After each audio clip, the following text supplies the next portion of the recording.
Hola, ¿qué tal? ¿Cómo va? Mi nombre es Luis Formayano, soy psicólogo clínico egresado de la Universidad de Buenos Aires, arte terapeuta egresado de la Universidad Nacional del Arte, artista plástico y miembro del capítulo de Arte y Psiquiatría de APSA, Asociación de Psiquiatras de Argentina, y miembro fundador de la Asociación Argentina de Arte Terapia. En este próximo encuentro que vamos a tener en unos días, vamos a estar hablando de traumas psíquicos y arte terapia. ¿Cómo abordamos el trauma psíquico desde el arte terapia? Por eso vamos a compartir pantalla para empezar a ver nuestro tema.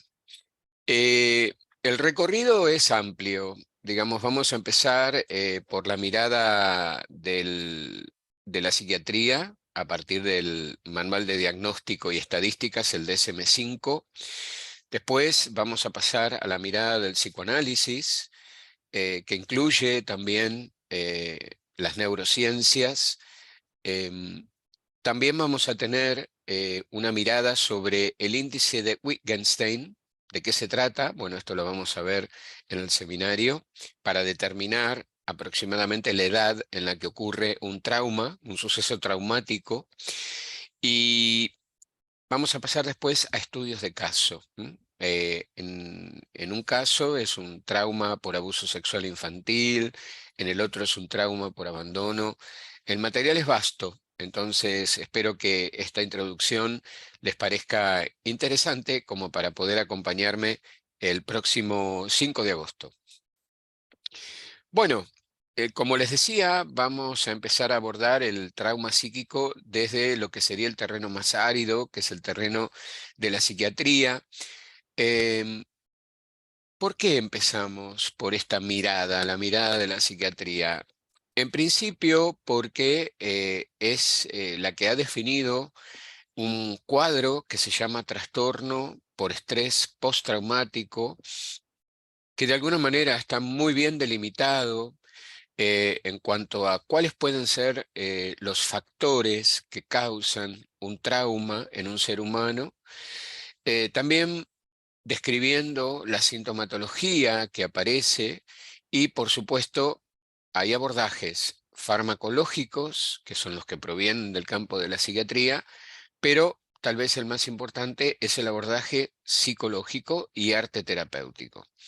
Vamos a ver en el seminario la diferencia entre ambos y por qué en el caso específico de los traumas psíquicos se privilegia el abordaje arte terapéutico más que el abordaje psicoterapéutico, ¿sí? Bueno, en principio el DSM-5 define que esta exposición a un hecho contundente en la vida de una persona, ya sea un niño o un adulto, ya sea real o tal vez una amenaza no haya ocurrido, pero pueda llegar a ocurrir, toma alguna de estas formas. En algunos casos se trata de una experiencia directa, obviamente, donde está el propio cuerpo involucrado. En la otra, se trata de ser espectador de algo que le está sucediendo a otro y que reviste cualidades traumáticas. La tercera ya achica el campo y se trata de un suceso a alguien próximo, a alguien querido, y en este caso, o un amigo íntimo, por ejemplo, y en este caso, digamos, la cercanía hace que el trauma sea incluso mayor. Y finalmente, la exposición repetida o extrema a cierto tipo de detalles que tengan que ver con ese suceso traumático. Esto ocurre mucho, por ejemplo, entre los socorristas que actúan después de una tragedia y recogen, por supuesto, restos humanos, o también en policías que están expuestos a detalles sobre maltrato infantil o abuso infantil en caso de que haya una participación de la ley. Ahora, ¿qué tiene que darse para que, digamos, la situación revista la característica de traumática? Bueno, en principio tiene que haber uno o más de los síntomas que describe el DSM-5. Y estos síntomas comienzan, por supuesto, después del hecho traumático. Entonces, puede haber eh, recuerdos angustiosos, recurrentes e intrusivos. Esto comienza inmediatamente después del suceso traumático. Son como flashbacks, ¿sí? En el segundo lugar, sueños angustiosos recurrentes sobre ese suceso traumático. En niños mayores de 6 años puede suceder que se produzcan juegos repetitivos en los que se expresan aquellos temas o aquellas situaciones referidas al suceso traumático, como una forma de metabolizar el shock que produce el trauma. En tercer lugar, se pueden dar reacciones disociativas, como si el sujeto sintiera que está reviviendo ese suceso traumático. Estas reacciones se pueden producir de forma continua y la expresión más extrema es una pérdida completa de la conciencia en el entorno presente. También, nuevamente, en los niños, esto se puede trasladar al juego.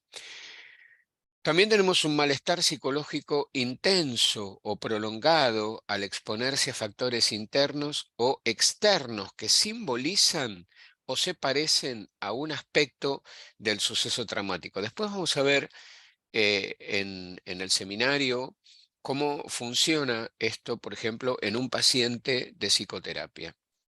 Y finalmente, reacciones fisiológicas, por supuesto, intensas a factores internos o externos cada vez que se activa algo que esté relacionado con el suceso traumático.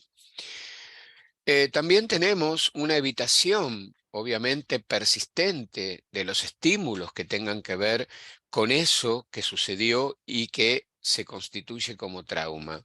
Y entonces la persona trata de forzar no pensar en esos pensamientos, en esos recuerdos o en esos sentimientos angustiosos. Por supuesto que esto es algo muy difícil de lograr porque cuanta más fuerza se hace para no pensar en algo, más insiste ese pensamiento. Y también, obviamente, la evitación, que es un mecanismo de defensa muy común, para evitar recordatorios de esa situación traumática. Y entonces empiezan a evitarse personas, lugares, actividades, objetos. El mundo de la persona afectada por el trauma se restringe, porque todo eso estaría despertando situaciones análogas al suceso traumático. También, por supuesto, y esta es la parte, digamos, en la que hay, digamos, la psiquiatría medica, ¿no? Que aparecen negaciones cognitivas, pero también del estado de ánimo asociadas a ese suceso traumático, especialmente lagunas de la memoria, la incapacidad para poder recordar claramente qué sucedió y de qué forma. También, por supuesto, hay creencias negativas persistentes sobre uno mismo. Hay una especie de degradación o autodegradación que el sujeto hace. Esto erosiona poderosamente su estima y su capacidad para intervenir en la vida. También hay una percepción distorsionada de la causa o de las consecuencias de ese suceso que hace que las más de las veces el individuo se acuse a sí mismo. Esto pasa mucho en los casos de abuso sexual infantil. También cuando ocurre forzadamente en un adulto, porque es como si hubiera una necesidad de elaborar una teoría explicativa de por qué sucedió lo que sucedió. ¿Qué habré hecho yo para que suceda esto? ¿No? Acá está, digamos, el punto de acusación. Y esta percepción distorsionada tiene mucho que ver en señales que se le han emitido al agresor, especialmente si se trata de un agresor sexual y que las más de las veces pertenece al círculo familiar de la víctima. Hay, por supuesto, un estado negativo persistente, generalmente frustración, ataques de pánico, desde ya, como veíamos en el ítem anterior, aparece el tema de la culpa y, como vamos a ver en el caso de una paciente adulta en arteterapia que sufrió abuso sexual cuando era niña, vergüenza. Esta autoacusación también lleva a un sentimiento de vergüenza, el haberse tal vez sin querer expuesto o haber hecho algo o haber indicado algo que hiciera que el otro avanzara y abusara. Y por supuesto, esto permanece en silencio, esto no puede ser compartido con nadie y las más de las veces si se comparte hay un descreimiento de que realmente pueda haber sucedido algo así, menos si se trata de un familiar. Por supuesto que viene con una especie de abulia, porque hay un distanciamiento de todas las actividades sociales o significativas para la persona que empieza a aislarse del mundo exterior. Hay un sentimiento de desapego o extrañamiento respecto a los demás, porque de alguna forma ciertas personas, por sus características, por su manera de comportarse, por su manera gestual de comunicarse, recuerda mucho al perfil del agresor.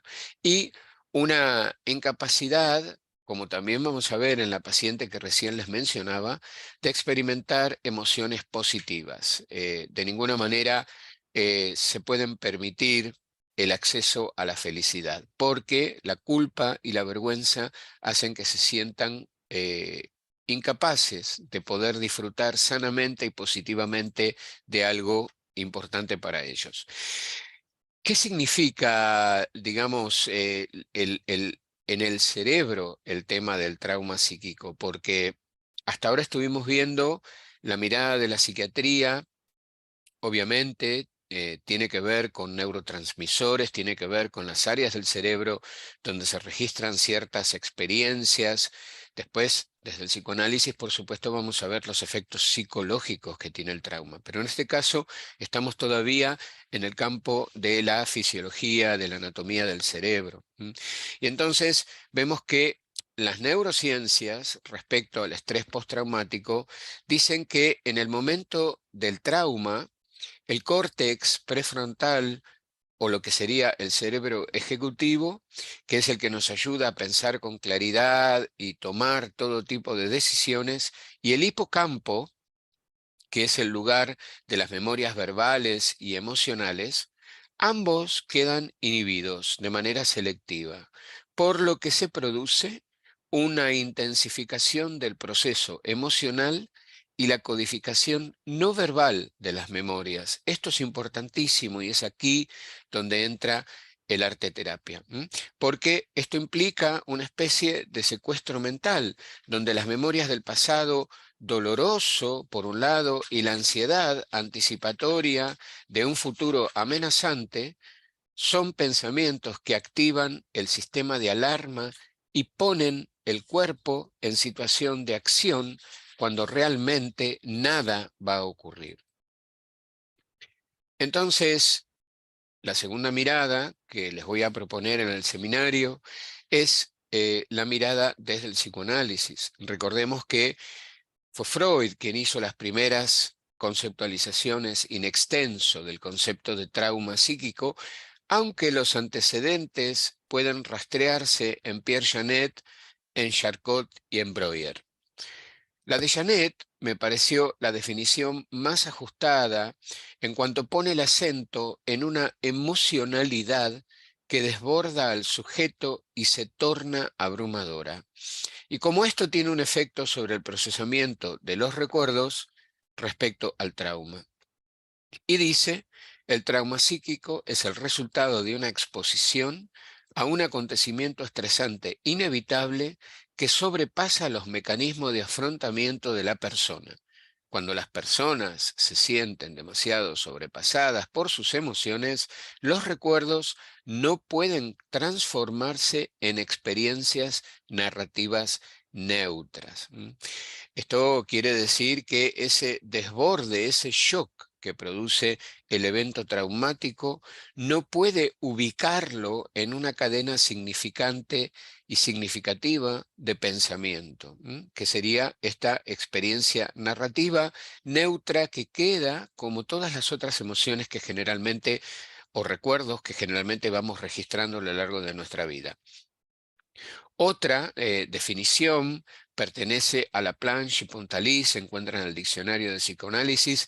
Dice que el trauma psíquico es un acontecimiento de la vida del sujeto caracterizado por su intensidad, la incapacidad del sujeto de poder responder de manera adecuada y el trastorno y los efectos patógenos duraderos que provoca en la organización psíquica. Nuevamente, estas conceptualizaciones psicoanalíticas explican el componente psicológico del trauma. La neurobiología y la psiquiatría, como les había dicho, nos hablan del aspecto psicológico, del aspecto anatómico, de la anatomía del cerebro que tiene que ver con un trastorno traumático o de estrés postraumático.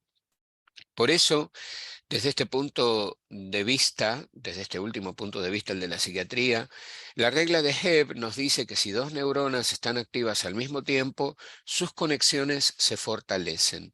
Eso facilita la repetición de circuitos de reacción completos y si debido al maltrato infantil, por ejemplo, un sujeto ha aprendido a discriminar expresiones del rostro de su padre, ya de adulto, ante la aparición de una persona nueva, va a seguir utilizando ese mismo mecanismo de discriminación facial para saber si es un agresor o no. Y esto podría activar esta respuesta de alarma que lleva al estrés. El origen griego de la palabra trauma aúna la idea de herida y perforar. Entonces, ya desde el lenguaje nos damos cuenta de la implicancia que todo trauma posee y del dolor que conlleva. Entonces, uno siempre se pregunta cómo un sujeto puede vivir, tal vez, gran parte de su vida silenciando ese dolor. Y de qué manera desde las intervenciones en arte podemos ayudarlo a procesarlo. Entonces, el concepto psicoanalítico de trauma, como les decía, aparece muy tempranamente en las teorizaciones freudianas y en un momento, obviamente, en el que éstas estaban en continua evolución. Aunque desde el inicio queda establecido su rol fundamental en la etiología, en el origen de las neurosis. Es interesante como Freud plantea, por ejemplo, en el caso de Emma, un trabajo de 1895 y que está incluido dentro de su proyecto de psicología, el circuito psíquico de una situación traumática. Dos eventos separados por el tiempo, un recuerdo que se reaviva, la aparición de la angustia debido a este recuerdo que se reaviva, la formación de símbolos y qué rol juega todo eso, qué rol tiene en todo eso la conciencia. Para Peter Levine el trauma es un asunto de desconexión, primero con uno mismo y después con los otros y con el mundo. Esto es un poco lo que veíamos también en la mirada de la psiquiatría, esta especie de evasión, de exclusión de todo lo social. Bueno, Laplanche y Pontalis aclaran aún más el concepto de trauma. Dice, para que exista trauma en sentido estricto, es decir, falta de abreacción de la experiencia, de poder integrarla, de poder lo que se llama económicamente distribuir las cargas que se producen dentro de nuestro sistema psíquico, persiste en el psiquismo eh, a modo de un cuerpo extraño. Entonces deben darse determinadas condiciones objetivas, condiciones psicológicas especiales en las que se encuentra el sujeto en el momento del acontecimiento desde ya y finalmente y sobre todo según Freud el conflicto psíquico que impide al sujeto integrar a su personalidad consciente la experiencia que le ha sobrevenido. En definitiva, pareciera que en los inicios el concepto de trauma estaba relacionado exclusivamente con situaciones de seducción o de abuso sexual. Luego el concepto se va ampliando hasta incluir toda situación que por sus características no pueda ser asimilada por la conciencia. Es importante remarcar que todos construimos nuestra historia de vida de acuerdo a las experiencias que vivimos. Es como una narración que va a tener componentes acordes a lo vivido. En el caso de situaciones traumáticas, la narración va a girar alrededor de la indefensión y del miedo. Esa narración es la que después produce frases como no valgo para nada o soy una mala persona, como vamos a ver más adelante en uno de los estudios de caso, y también vamos a ver cómo este concepto que al comienzo el psicoanálisis lo plantea desde la escena de seducción o de abuso sexual infantil, se amplía para incluir otras categorías, como los desastres naturales, por ejemplo, o los movimientos migratorios forzados, de los que hay tantos hoy día, o incluso personas que aún sufren de estrés postraumático después de la crisis del COVID y de las cuarentenas. Entonces, un poco como para ir cerrando esta introducción, esta presentación al seminario de la próxima semana, vamos a hablar de los niños víctimas. Las estadísticas señalan que las edades entre 7 u 8 y 12 o 13 son las que dejan más marcas persistentes cuando ocurre un hecho traumático. Porque no hay niño en ningún lugar del mundo que esté preparado ni psicológica ni emocionalmente para hacer frente a la incitación sexual por parte de un adulto.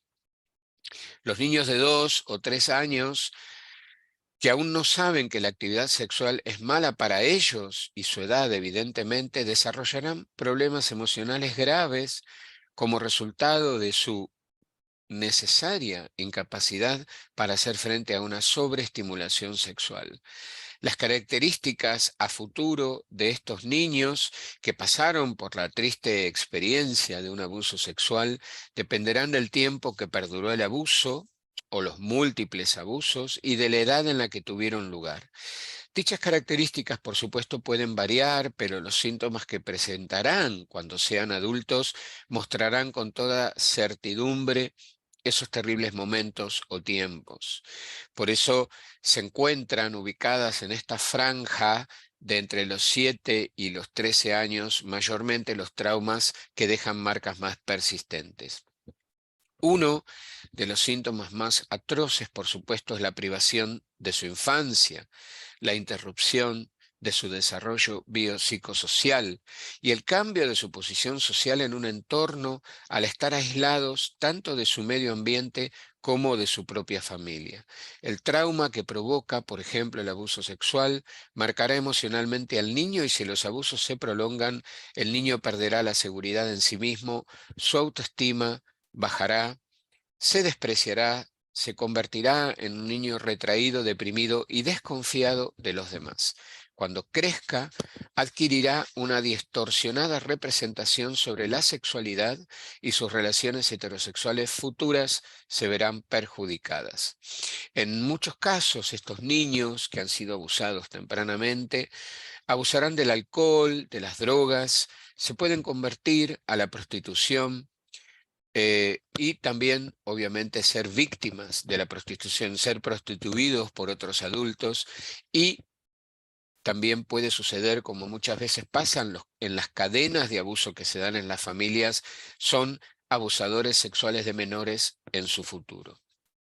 El niño abusado sexualmente es un niño indefenso que tiene problemas emocionales y conflictos sexuales derivados de un despertar muy precoz de la sexualidad. Por supuesto, tienen muy pocos amigos, tienden a aislarse, pueden ser muy poco sociables o al revés, volverse sexualmente provocativos. En general podemos estar seguros que se van a convertir en un niño psíquica y emocionalmente vulnerable como adulto frente a la vida. Bueno, esto es una introducción de lo que será nuestra próxima presentación sobre traumas psíquicos y arte terapia que estaré ofreciendo para Jack Uruguay. Gracias. Buen día.